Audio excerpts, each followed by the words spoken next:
the part where, again, I would normally start by saying good afternoon and thanking you for being here, but under these circumstances, I'll just give you a minute to start your live streams or do whatever you need to do.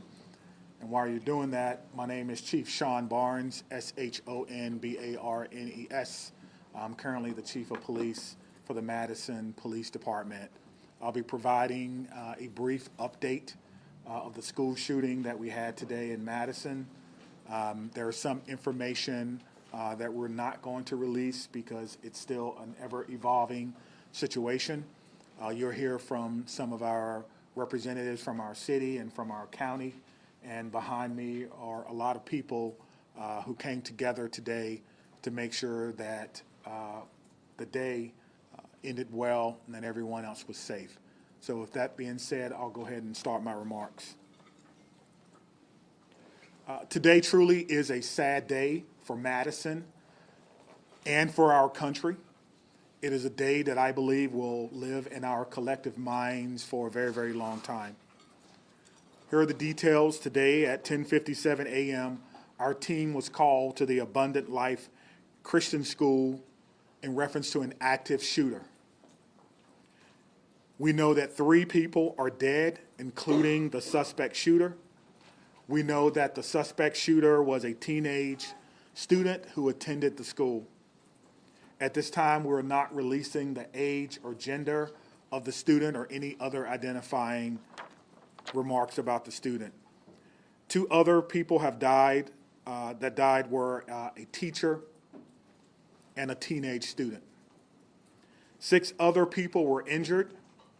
2 students are now in critical condition in the hospital, and these injuries are considered life-threatening injuries. 4 students are also at other area hospitals with non-life-threatening injuries. But these are just the physical injuries that we know about. We know that this was the middle of the day, of a school day, and so there will be other injuries that we'll have to face for a very, very long time. And we're going to do everything we can as a community to heal those injuries as well. Many of you have asked me about the why of this. Why did this happen? What do we know? What was the motivation? I do not know. But I will tell you this, our detectives are working hard in the investigative process to find out as many answers as we can so that we can further prevent these things from happening, not only in this community, but in other communities around our country. I think we can all agree that enough is enough, and we have to come together to do everything we can to support our students, to prevent press conferences like these from happening again and again and again. The school building itself is clear. We have cleared the school. There's no other threats or danger to the community. We're in the process now of what we call reunification. And what that simply means is making sure that every student that was in the school is present and accounted for and returned to their loved ones. This usually takes a while, but we have practiced, unfortunately, and practice, and that's why we're able to reunify students with their parents within hours of a school shooting. The reunification is taking place at the Dean Clinic on Stoughton Road, and I certainly thank them for their help. Again, we need our public to find an alternate route. If that is your normal way home as we get closer to the end of the day, please be patient or find another route home. We're currently processing the scene. We're interviewing those who may have been witnesses, and we're obtaining search warrants to get additional information. And lastly, I want to just say thank you to everyone who's standing behind me, the organizations and agencies that they represent, the men and women of the Madison Police Department and Dane County Sheriff's Office who selflessly ran into a building not knowing what they were going to encounter. Many of you know this about me, but I started my professional career, if you will, as a public school teacher back in 1997. And I taught public school for 4 years. It was one of the greatest joys of my life before becoming a police officer. And I can tell you what a special place our schools are. With that being said, we owe it to our community to do everything possible to ensure that it's not only a special place, but a safe place as well. And we're going to continue to do that. So we ask for your patience as information is coming in. We will do the best that we can to bring you accurate and timely information, but we want to make sure that our public knows that we're working extremely hard on this particular incident. There are a lot of people involved, and certainly we're going to come together as a community.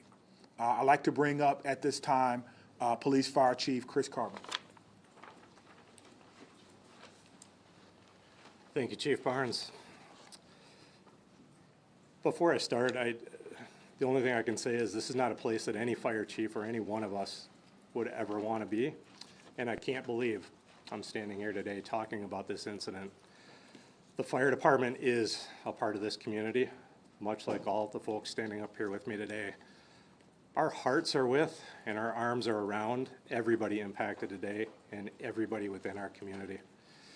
With that, I won't repeat the details shared by Chief Barnes, but I will share with you the fire department activity for today. Much like Chief Barnes mentioned, at 10:57, we were also dispatched with Engine 5 and Medic 5 to the same location. Throughout the course of the incident, we responded with 5 engine companies, 4 ladder companies, 15 ambulances. I would like to take a moment and share our gratitude for our county partners throughout a multitude of EMS and fire agencies that joined us in the response today. We also had 11 off-duty chief officers that came in on this response, so it was a tremendous response from the fire department.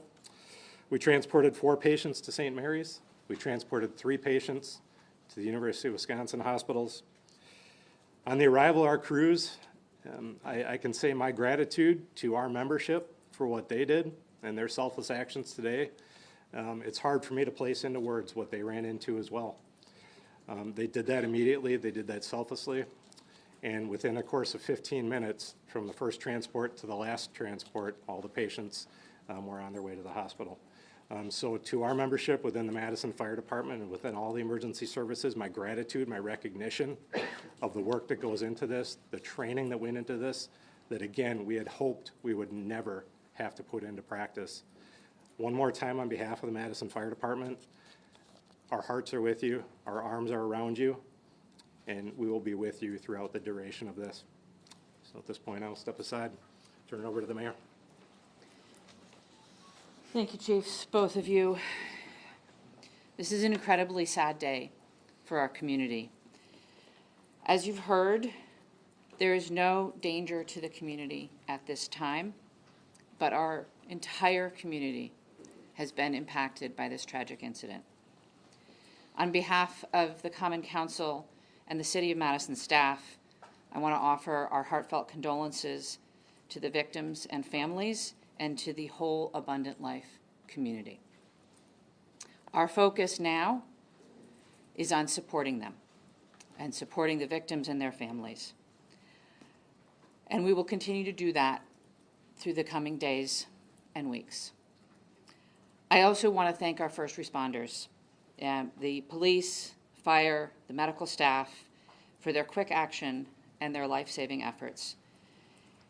As you've heard already, this is a whole of government response. It is not just police and fire. It is not just City of Madison.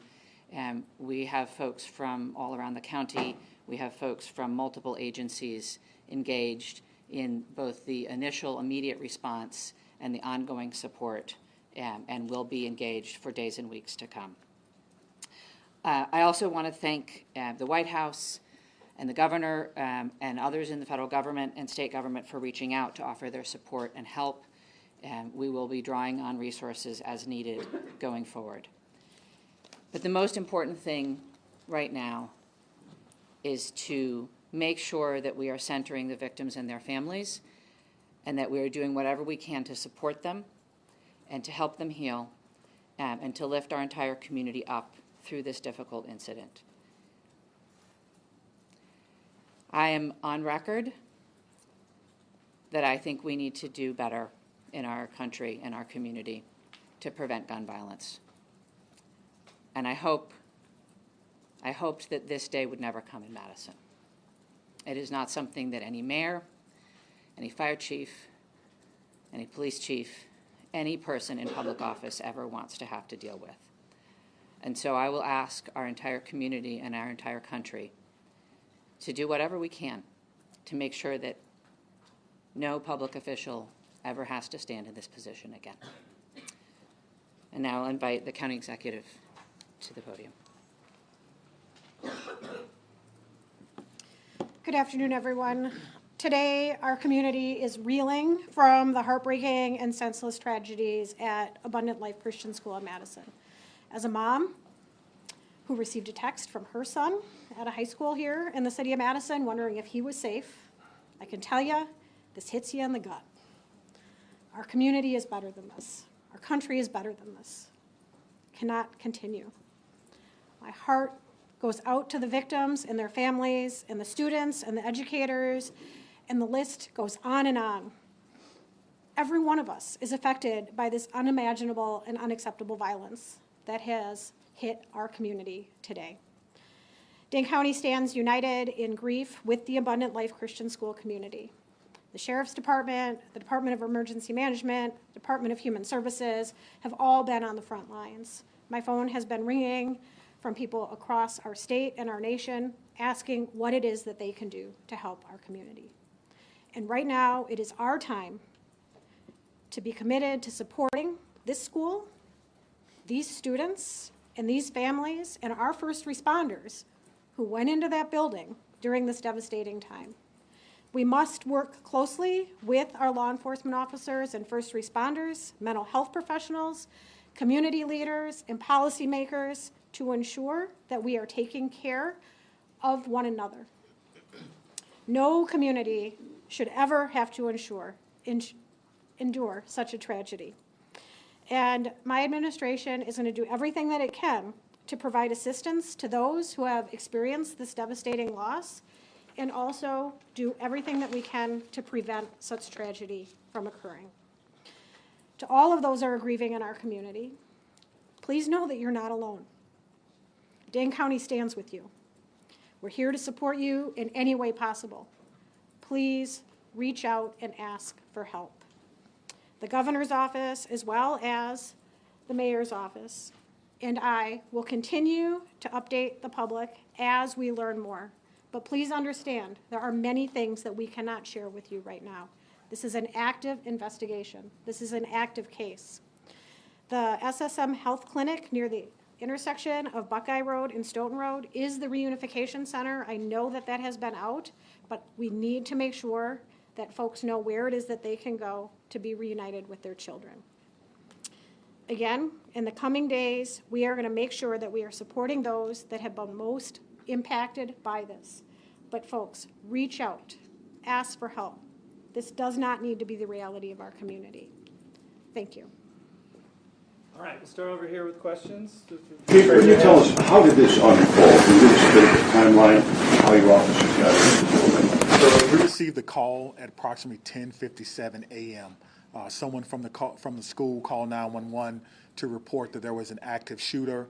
That means something different to us, obviously. There's different protocols that go out, tone alerts even, so that even if officers are busy doing other things, they respond. One of the things that I do want to note is that our training center is about 3 miles from there. We have special event team medics, those that work with the fire department, responded to this particular scene from their training day. So what began as a training day became an actual day. And so that's how this call originally came in. What can you tell us, if anything, more about this shooter and what their motivations were, or have you made contact with their family members? Anything updated on that? Sure. It's nothing new that I can tell you about the shooter at this time. Again, as difficult as today is, that's still someone's child that's gone. That's still someone that has to deal with what happened today.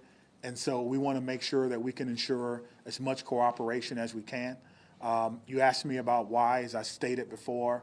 I don't know why, and I felt like if we did know why, we could stop these things from happening. But what I will tell you is, as soon as we are done with the investigation, any information that we uncover that will not compromise the safety of anyone involved or compromise the confidentiality of any of these children that are involved, we'll tell you. I just ask for your patience. All right, over there. Sorry. Go right ahead. Chief, what kind of gun was used today? We know it was a handgun. We know a handgun was recovered. All right, sit down right there. Was the shooting confined to one classroom, or did it spread out throughout multiple? We know it was confined to one space. I do not know if it was a classroom or a hallway. One of the things that we've gotten very good at, certainly different from in my day, is that if you do not need to be in a crime scene, you do not need to go to a crime scene. And so the crime scene and those persons who were involved, they have that crime scene locked down. I did not go or enter into that crime scene. But if you can imagine, most schools, the students go together, but they are segregated. So on each different floor, in each different group. And so there's no evidence that anyone else was injured that was not in that age group. What can you say at this time about how school staff responded when the shooting started? I cannot speak to how the school staff responded. We did have injuries, but it could have always, of course, had additional injuries. I do not know what the school's protocols are. Again, this is a private Christian school. I know that we have a very good rapport with MMSD, Madison Metropolitan Schools, public schools. So we have done trainings for them before, but I would assume that most of the teachers have the same or some similar type of training as a part of their certification. There's conflicting reports online about how many students are enrolled at the school. Can you confirm approximately how many students attend the school? I do not know how many students attend the school, but their website says that they serve about 200 families. Right in the back, white. What kind of support systems are going to be made available to the people who were affected by the events today? That's a good question. As you heard from our mayor and our county exec, we have services within our government that will be made available to them. I have a lot of confidence that they're going to follow through on that, and we'll make sure that that persons who need to. Do you guys want to speak to that? So, Dane County Human Services, as well as the Red Cross and other consolidated agencies, are already on scene. And we will continue to be on scene, and those resources will be bolstered. Again, please reach out. You are not alone. We are going to navigate this together, and there are people who are affected by this trauma who are not in the Reunification Center or at the school. We need folks to be reaching out because we do have resources available. Did you know if Abundant Christian Life School, did they have a school resource officer employed? It's not my knowledge that they had a school resource officer. That if they did, it would be a police officer, and I know where they all are, and they're not in the schools right now. 15 in the back there. So in terms of witnesses that you mentioned about investigation, what is that looking like, and how many witnesses are you guys speaking with? Sure. So the detectives will talk to anyone who may have seen this particular event unfold, anyone that may have been unfortunate to hear something. They will be talking to them. It's my understanding that that's in process now, and everyone is cooperating fully. That will give us an idea of not only what unfolded, but it could answer the question to motivation, because again, the students who unfortunately had to witness this. But that's not something that we want to rush. We're not going to interrogate students. We're going to give them an opportunity to come in and speak to what they may have saw when they feel ready, which is why some of these questions can't be answered right now. How do you reassure the community that it's still okay to go back to school? I mean, everybody's got kids, and I think, maybe it happened at this school, but there's everybody that's got a kid anywhere, right? This in Dane County, it's going to be hard. Yeah, I think you're asking me, how can I say 100% that no child will ever be harmed in school? I can't. No police chief can. But all I can tell you is that we have systems in place so that if something happens, we can respond like we did today. I can tell you that our mayor and our county exec has committed resources to not only public health, but also mental health. I can tell you that every teacher that I've ever had contact with at MMSD cares deeply about their students. Every staff member, I talk to staff members all the time, who tell me things that are going on in the schools and want to do whatever they can, even if it's under anonymity, to let me know that they want to have a safe school. So my reassurance to the public is that if you see something, say something. If you know someone who may be going through a difficult time, please reach out to someone.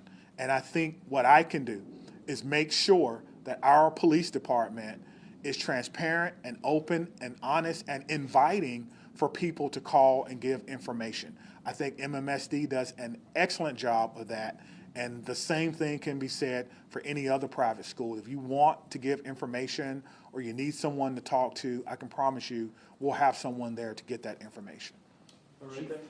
Understanding that this is a private school you may not be as familiar with, what can you tell us about some of the physical measures that are in place at this school, whether it's metal detectors, secure entryway cameras, et cetera? Yeah, that's a good question. I've never been in this school, unfortunately. I'm not aware that there were metal detectors in the school.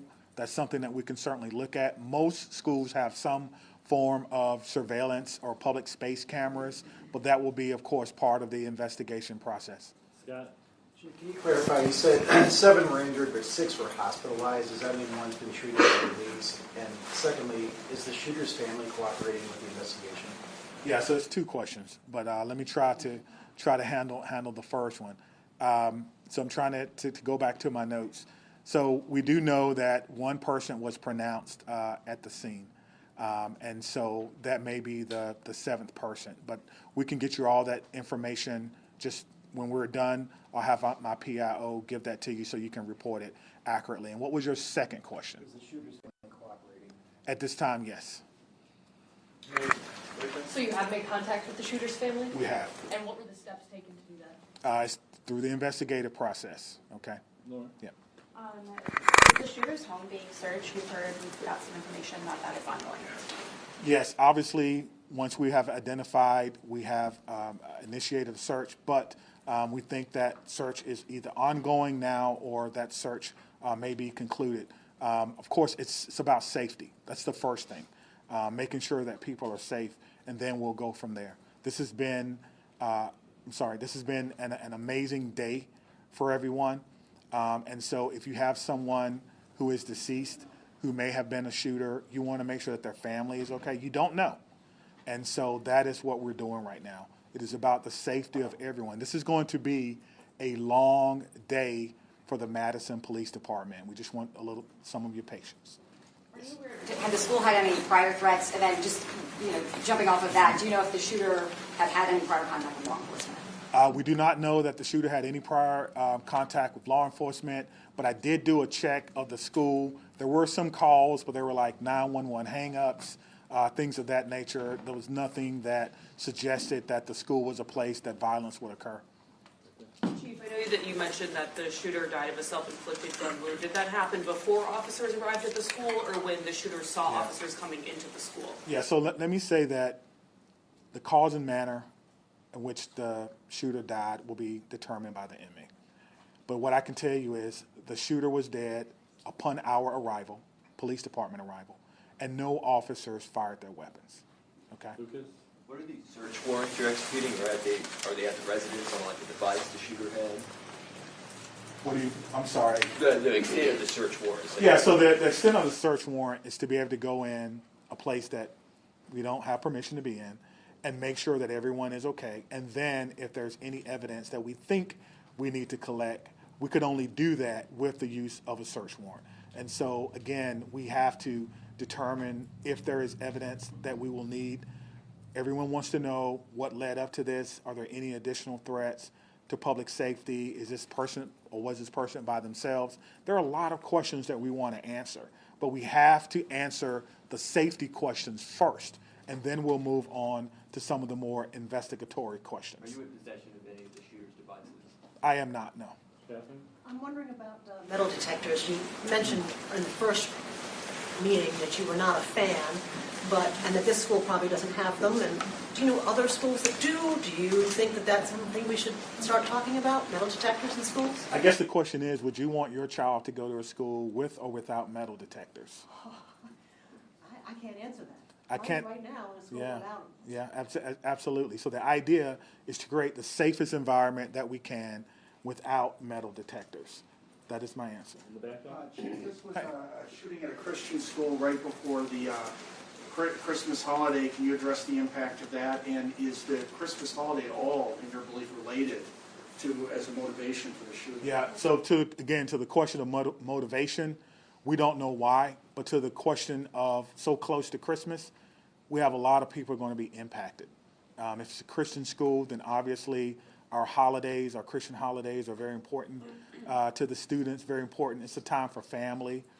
Students probably getting ready to go out on break, and now the break will be a little less about celebrating Christmas than more about celebrating perhaps friends and loved ones and staff members who perhaps lost their life. That's why I'm asking everyone to, of course, keep Abundant Life Christian School in your thoughts and in your prayers, and we'll get a couple more, okay? Okay, real quick, Phoebe. So it's a private school that takes public money through the voucher system. So what has this revealed about maybe gaps in security or training for staff? And is that something you're thinking about whether schools that are private but take public money need to be, kind of on par with public schools when it comes to safety precautions? Well, what I'm telling you is that in 1997, I began my professional career as a public school teacher. I taught history for 4 years before becoming a police officer. So I did not get far enough to take courses in administration and budgeting of schools. I don't know what governs private schools, if they receive money, where that comes from. That would probably be a question that you would probably need to ask someone who's more intimately involved in the school system and what their requirements are if they do receive that. But you could probably compare what has happened or what goes on, their security measures, with the security measures of any school in MMSD, and then that may give you your answer. That's a very... Just one very quick follow-up. As you know, there has been some criticism to other law departments in their response to these school shooting incidents, particularly Uvalde. How did that inform your game plan today, and how quickly were your officers able to get into the school? What were they told to do? Sure. We train on this, as I spoke about earlier. When officers arrive on the scene, they immediately go in, which we did in this case, stop the threat, stop the killing, find the killer. That's how we train, and that's exactly what we did today. There's no waiting. There's no coordination of who's in charge. Everyone knows exactly what to do. I spoke about this earlier. We train on this constantly. Our commanders, including the fire chief and I, was in a commander's training less than 2 weeks ago, going over this exact same scenario for another fictional location. And so all of that came into play today, and our officers performed extremely well based on their training and based on the expectations that they know exactly what to do. Stop the threat, stop the killing, find the threat. Right. For the follow-up, can we just do one more? How many answers? For the current student. Wait, hold on, right here. Thank you, all. Yeah. I think the questions have been asked, and we're straying a little far from what's most important at this point in time, and that is the victims and their families. I have 3 things to add. First of all, there is a lot that our community can and will do in the coming days to support the victims and their families, and we will have more information at future briefings. If anyone, and I would urge you all to include this in your stories, if anyone needs mental health support as a result of this incident and the coverage of it, I encourage them to reach out to 988 by phone or text and to get the mental health support that they need. It is incredibly important that we take care of our community in this very difficult time. We all have a role in preventing gun violence. Our entire community needs to be part of the solution here. There are many things that we can do, and we can have those conversations in coming days. But first and foremost, what needs to be the priority for all of us is supporting our young people. And that is where our community's attention needs to turn at this point in time. The police department, the fire department, the city, the county will share additional information about the investigation as it becomes available. But I urge you all to help our community find resources to support their mental health and to find resources to support the victims and families at this time. Thank you all. Where can people go to see your updates? What can you tell them? It would be at thecityofmadison.com. Me, Stephanie, and Cynthia will stick around and answer any other questions, but that's all. Let me say just before I go, because the mayor mentioned that this was a whole of government response. It certainly was, and there's so many people that we want to thank. We cannot thank everyone, but it's also a whole of law enforcement response. Even though we are in different agencies, we all have the same training. And so I want to thank our partners with the FBI who are here with me today, partners with the ATF, Dane County Emergency Management. Of course, we already talked about our fire department. We've got calls from the Attorney General of the United States, Wisconsin State Patrol, our governor's office, State Patrol, Monona, as well as our sheriff's office. I know I may have left someone out, but thank you for how you responded, professionally, quickly, and according to the way that we all trained, and it all came together to ensure that no other persons were hurt. Thank you. Chief, can you just say what time you guys made entry? I just want to nail that detail down. 10:57. But that's the time you made Nothing. entry. Days, all right, in 1 minute? We'll How work long on does it getting take you that, to so arrive our to this? next